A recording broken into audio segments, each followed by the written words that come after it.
119.139. Këto janë dy të dhëna që flasin për volumin e punës së Komisionit Qendror të Zgjedhjeve, por shifrat të cilat tregojnë se sa zgjedhës janë regjistruar në listën e votuesve nga jashtë janë ato të cilat ilustrova pak më parë. Ndërkohë,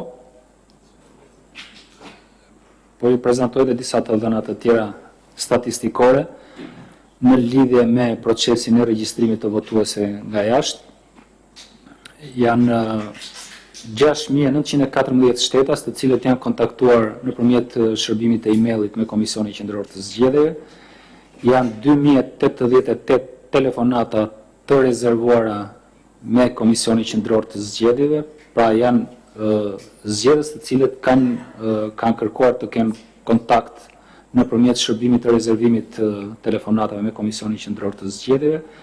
Janë 194.839 mesazhe të dërguara nëpërmjet chatbotit nga Komisioni Qendror i Zgjedhjeve, pra sqarime të themi.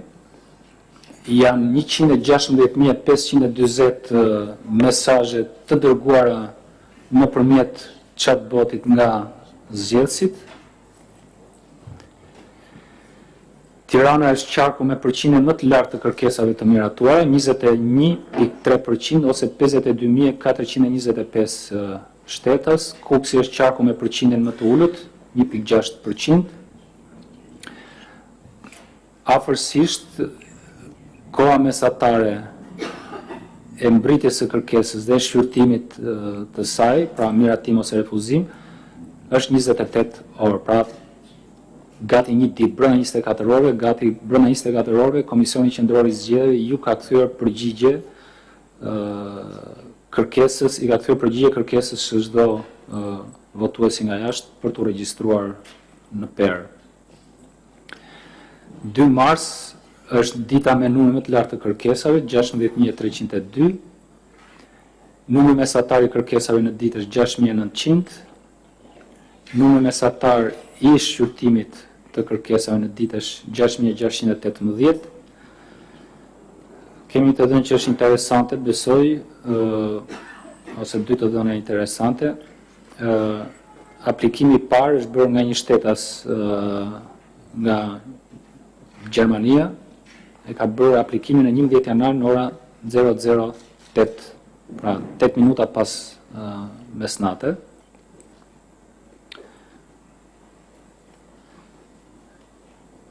Edhe kishë bërë shumë, në fakt, aplikimin u pranua me njerë. Shtetasi me moshën më të madhe që ka aplikuar është një shtetas nga Gjermania dhe ky me vendqëndrim nëse nuk gaboj, 98 vjeç.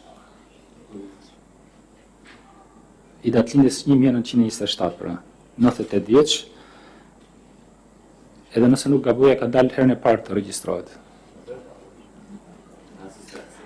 Këtë nuk di ta them, po fakti është që ky zotëria, për të cilin kemi respektin më të madh, ja ka dalë që herën e parë të regjistrohet si votues nga jashtë. Është një shtetas, duket se këtë të dhënë e kanë bërë publike edhe më parë, që ka aplikuar 25 herë në platformë.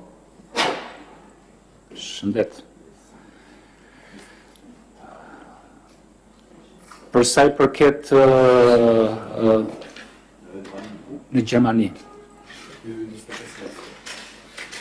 Ajo këtë nuk e kemi si të dhënë, po nxjerrim.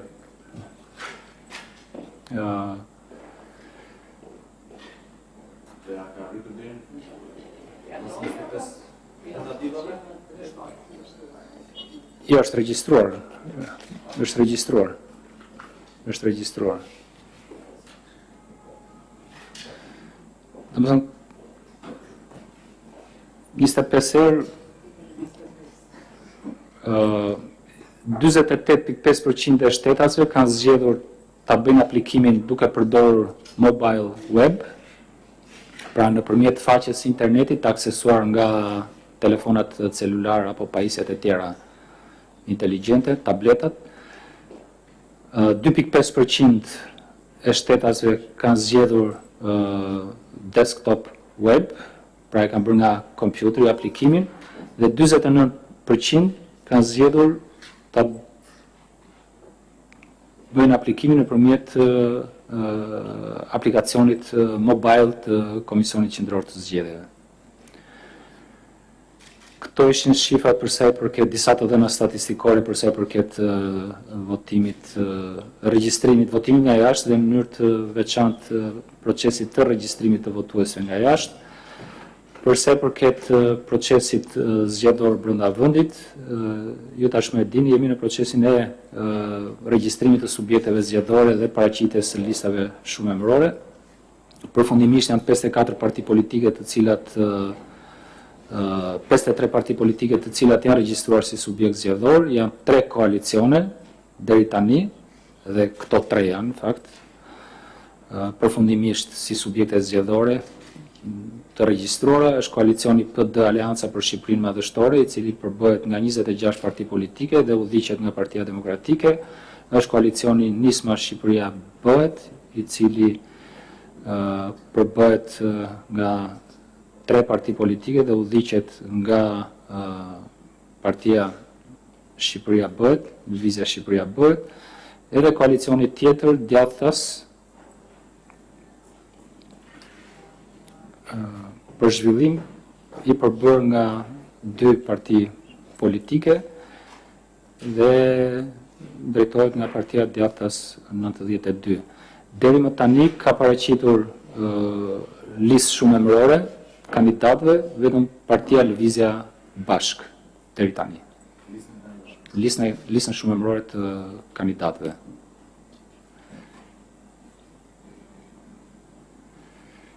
Po, kam përshtypjen që pyetja që gjithë kemi së pari ndërmend është nëse këta 48.108 persona që janë refuzuar, a e kanë një shans të dytë, marrë në konsiderat që kanë dëgjuar anëtarët Komisionit Rregullator që na ftuan të eksplorojmë ligjin se diku ekziston një 2 ditësh.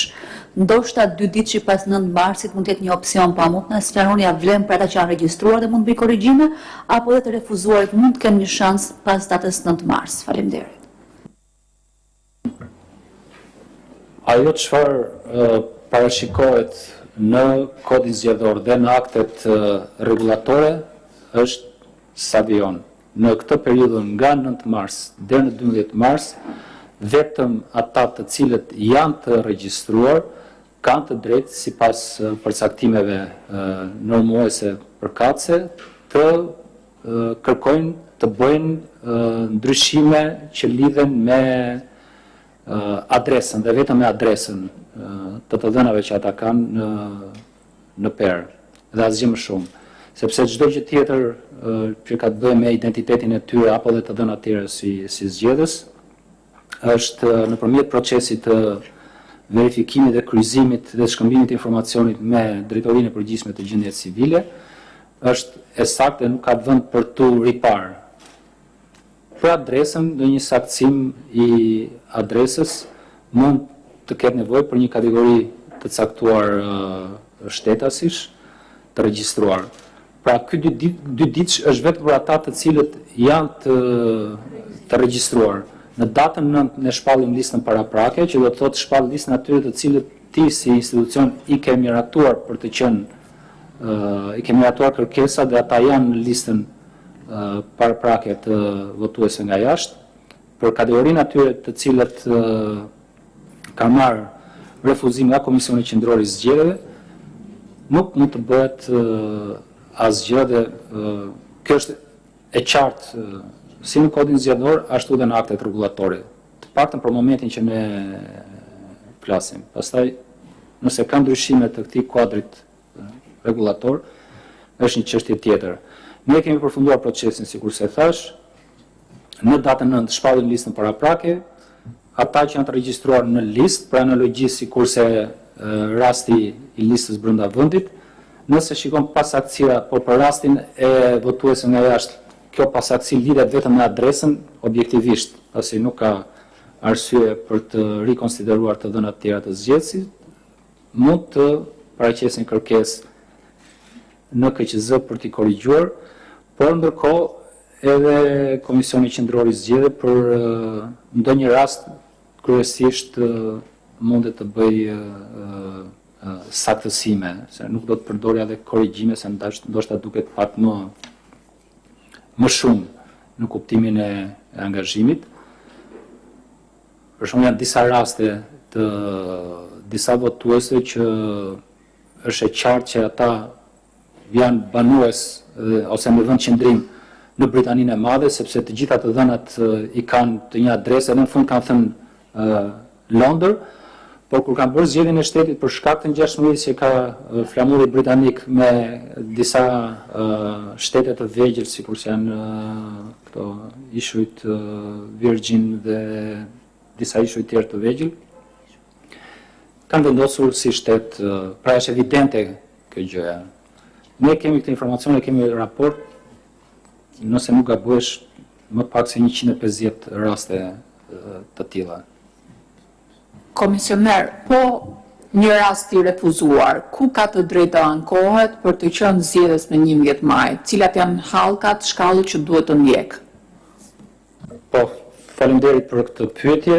Të gjitha ata të cilëve ju është refuzuar kërkesa nga Komisioni Qendror i Zgjedhjeve mund të ankohen në gjykatën e rrethit gjyqësor Tiranë, jo më vonë se data 11 prill.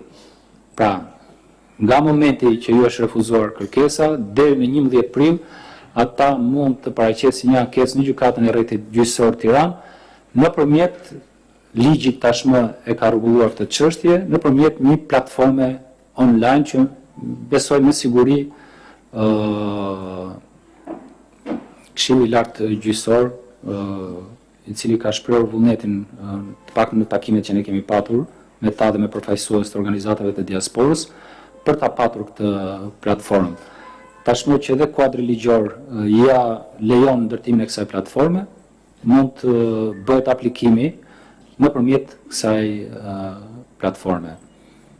Dhe uroj që të funksionojë, por një gjë do duhet ta them, ose vlen që ta them, refuzimet e bëra nga ana e Komisionit Qendror të Zgjedhjeve janë të gjitha të përligjura. Kemi keqardhjen që relativisht është një numër i madh, por vjen si rrjedhoj e gabimeve të atyre zgjedhësve në ngarkimin e dokumentit të adresës. Zoti Selibashi, pyetja ime në fakt ka të bëjë me listat shumë emërore të kandidatëve, pikërisht me një emër të veçantë që do të jetë pjesë e koalicionit të Partisë Demokratike Aleanca për Shqipërinë Madhështore. Me të fjalë për emrin e zotit Ilir Meta, i cili pritet të jetë një nga kandidatët në zgjedhjet e 11 majit, me gjasat janë patjetër edhe në listat e sigurta, referuar dhe, po themi, dakordësisë mes palëve. Zoti Meta dihet tashmë që prej muajsh ndodhet në paraburgim. Në rastin kur zoti Meta do të dalë deputet nga zgjedhjet e 11 majit, çfarë ndodh më tej?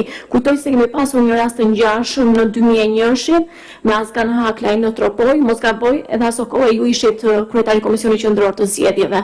Faleminderit. Sikur se mund ta kuptoni dhe ta mirë kuptoni, nuk mundet në këtë moment t'jap një vendim për një çështje e cila mund të jetë potencialisht objekt i shqyrtimit nga komisioneri, madje edhe nga institucionet të tjera. Ajo çfarë Kushtetuta e Republikës Shqipërisë parashikon që është fakti që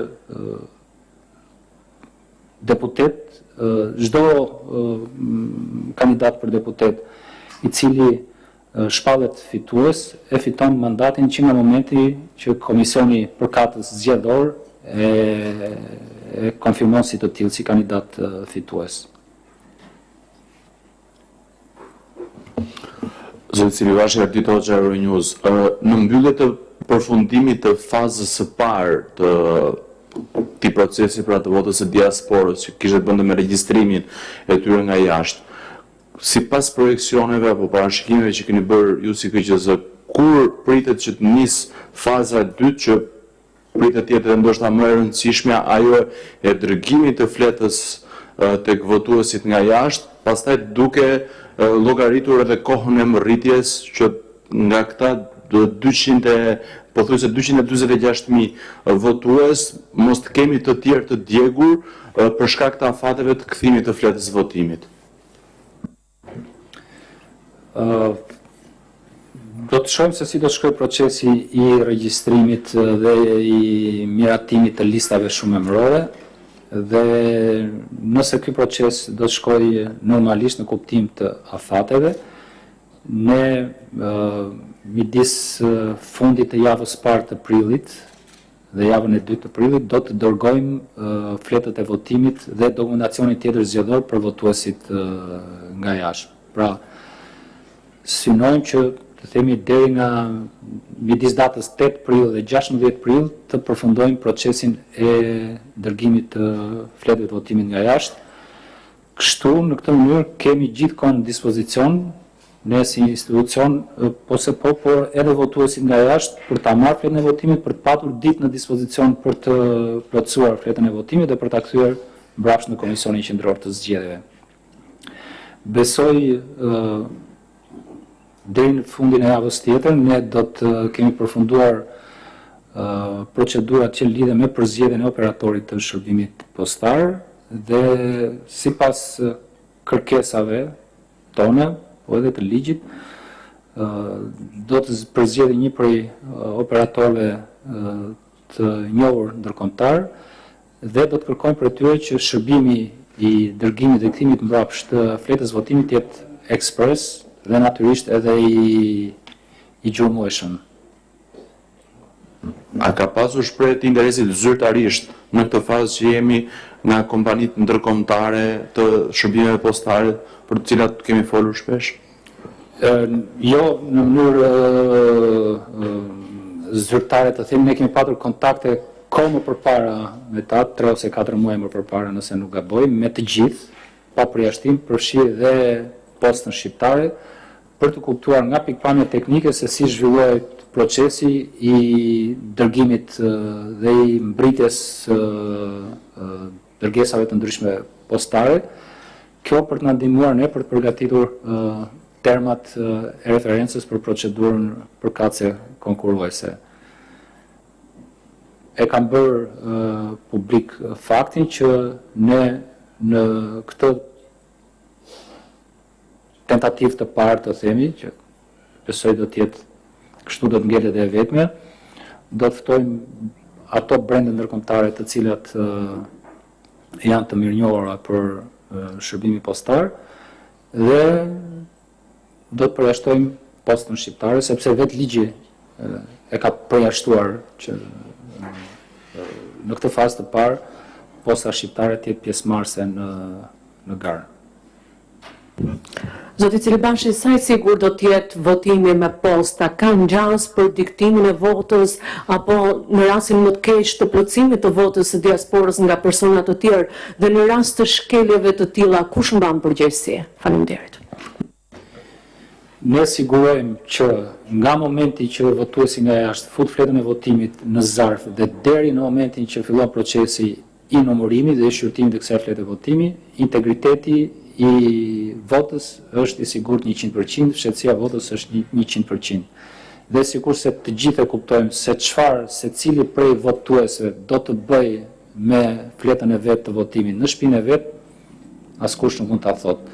Por nëse do të ketë evidenca që vota në një rast të caktuar është rrjedhoje e shitblerjes, e intimidimit, apo që edhe e demonstrimit nga dikush të votës në mënyrë publike se për kë ka votuar, do të ketë pasoja edhe të karakterit penal. Nuk është kërcënim, thjesht po prezantoj parashikimin e ligjit në lidhje me raste të tilla. E di që ka shqetësim, sepse prezantohet thuajse për ditë ky shqetësim, por ka pak vend deri tani për të patur frikë për integritetin e votës nga jashtë. Komisioner, sa i takon fshehtësisë së votës, ju e keni sqaruar mirë se zarfet me fletët e votimit do të ndahen në një kuti të posaçme duke mos e identifikuar ato. Por nga një vëzhgim që po i bëj faqes, ka shumë shtete që kanë vetëm një votues. Pra vetëm një fletë votimi. A identifikohet vota në këtë rast? Problem do tjetë nëse ai i përket vetëm një qarku. Pikërisht. Këtë zvita them tani se nuk e kam si dhënë, po pak besoj që sepse për çdo qark numri i votuesve është me mira, kështu që edhe vota ati të themi që është nga ishujt Solomon do të bashkohet me fletët e votimit qarku Tiranës se është votues i qarku Tiranë. Domethënë për këtë nuk kemi shqetësim. Komisioner, shqetësimi im kryesor ngel madhësia e fletës së votimit, kryesisht për qarkun Tiranë. Sepse unë nuk e di sa të mëdhenja zarfe që ju keni menduar, po kur e fantazoja të fletë në Tiranë do shkojnë në 52.000 votues në diasporë, mendoj që është për masa është e madhe, nuk di se ta menaxhoni nga ana teknike, por dëshiroj t'ju pyes për sa shanse kemi ne që fleta të ngel aq se ju na keni treguar të mos bëhet më e madhe se aq. Ju thatë kemi 3 koalicione, kemi edhe 22 parti të mëvetshme, pra 25 subjekte maksimalisht, ndërkohë që nga ato 22 parti që janë më vete, 5 po themi janë serioze, një 17 unë i quaj fantazën për lehtësi komunikimi, për shkak se nuk kanë prezantuar ndonjë po themi korrektësi elektorale. Pyetja ime është sa shanse ka që një parti të skualifikohet dhe të mos jetë fletë në votimit. Pra, regjistrimi është kryer me sukses. Më tutje çfarë mund të ndodhë që ta përjashtohet nga fleta e votimit? Nëse nuk do të paraqesin listë shumërore e kandidatësh, nuk do të jenë në fletë, emri tyre si subjekte nuk do të jetë në fletën e votimit. Dhe nëse të gjitha partitë që janë jashtë koalicione do t'ja dalin që të depozitojnë listë shumërore kandidatësh, nuk di të them pasaj. Për të qenë sinqert, nuk po e mendojmë këtë skenar, nuk do të jem hipokrit edhe të them që e kemi të llogaritur se si do të jetë ky rast.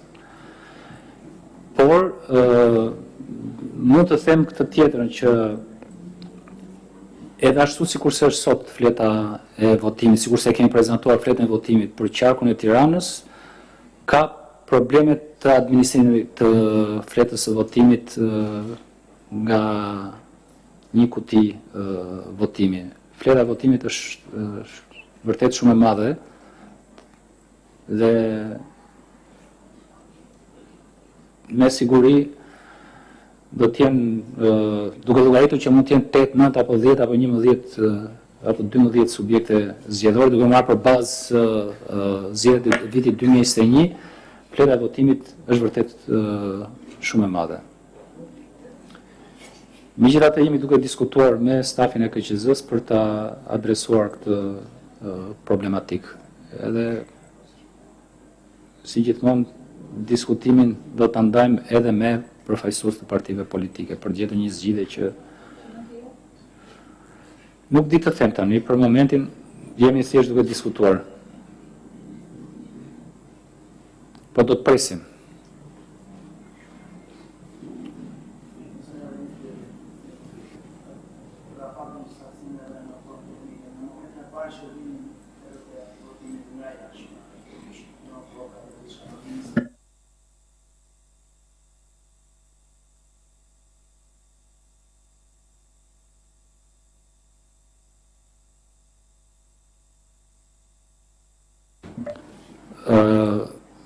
Fletët e votimit do të qëndrojnë në një ambient të Komisionit Qendror të Zgjedhjeve, me siguri jo në këtë godin sepse nuk kemi hapësira, po do të gjejmë një hapësirë e cila natyrisht do t'i përmbushë gjitha kërkesat që lidhen me sigurinë, me vëzhgimin.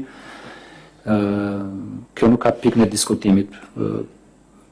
Dhe që në momentin që fletët e votimit të mbrin, administrojnë ndahen sipas qarqeve dhe qëndrojnë të tilla deri në momentin kur fillon procesi i numërimit në datën 11 prill Pra, kur fillon procesi numërimit për një qark të caktuar brenda vendit, i votave brenda vendit, do të fillojë procesi numërimit për atë qark për votat nga jashtë. Pra, nëse do të doni të dinit që për një kohë të caktuar fletët e votimit do të qëndrojnë të administruara në KQZ, po, për një kohë të caktuar, po. Mirë. Komisioner, tani që doli numri për afërt i emigrantëve që do të votojnë më 11 maj, sa është kostoja e për afërt e përllogaritur nga KQZ-ja, pyetja e parë, dhe pyetja e dytë, gjatë periudhës së regjistrimit të emigrantëve në platformën elektronike të Komisionit Qendror të Zgjedhjeve, kemi parë shpesh subjekte politike të cilët asistojnë emigrantët në procesin e regjistrimit. Nëse po e njëjta gjë ndodh edhe gjatë votimit, pra ka ndërhyrje të personave të paautorizuar, si do të identifikohen këto raste në diasporë dhe si do të adresohen më pas? Faleminderit. Faleminderit. Kosto e shtuar e votimit nga jashtë është rreth 7.5 milion euro. Është proporcionalisht me herët shtuar numri i votuesve nga jashtë nga ai që ne kishim parashikuar, rreth 100.000. Nuk mund të asistohet votuesi gjatë momentit për të votimit. Edhe në rastin e votimit brenda vendit, kur kjo ndodh, ka një protokoll të caktuar, të përcaktuar nga kodi zgjedhor, por nuk mund të ketë proces të asistimit nëse kjo ndodh, është vepër penale. Pra, nëse ka një lloj, jo ka një lloj, po është e përligjur që procesi i regjistrimit të asistojë, duke përjashtuar rastet që lidhen me cënim të atyre protokolleve që lidhen me ruajtjen e të dhënave personale, pra nuk ka asnjë problemi. Në rastin e votimit asesi nuk mund të ky proces të jetë asistuar nga të tretë. Faleminderit.